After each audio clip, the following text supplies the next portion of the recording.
Ito po ang ating ulam ngayon. Ang ating lulutuin ay hindi para kay nanay, hindi para kay tatay, at hindi rin para kay kuya, kundi para sa yote.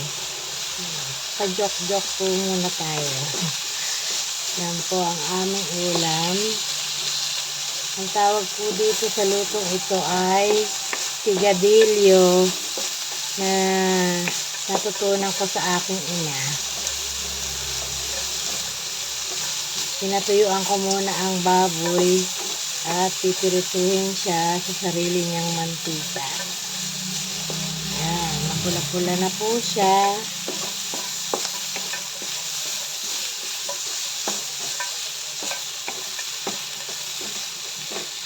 Lalagay na po natin ang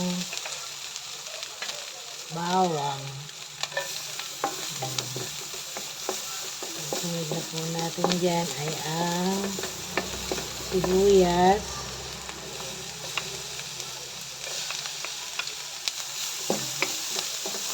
Hintayin lang po natin medyo maluto-luto at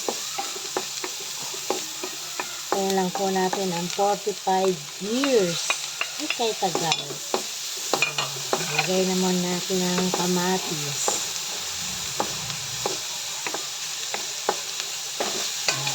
Sama-sama na po siya.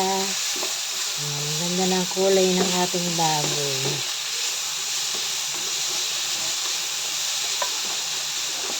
Wait lang po natin makakot siya at lalagay na natin ang sabaw at ang sayote.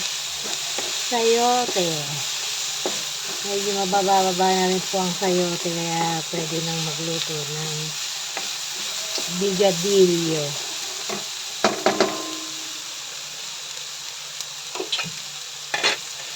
Yan po at ilagay natin ang sayote.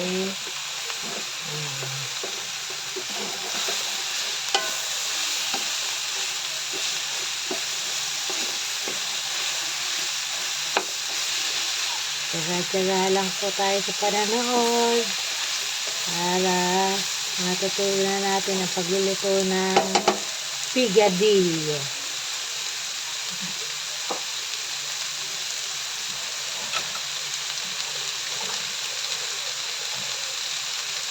Lagyan natin ng konting sabaw.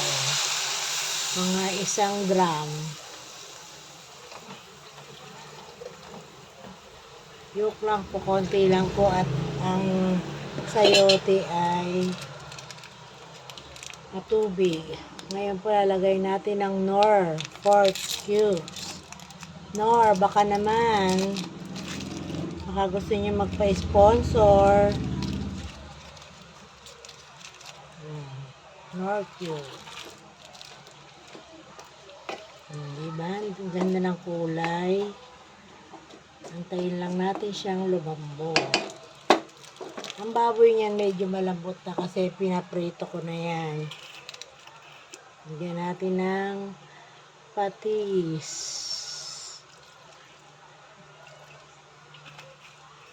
Mga 1 boting patis. Sobrang alat na nun. At tatakpan na natin. Wait lang natin na maluto ang gulay.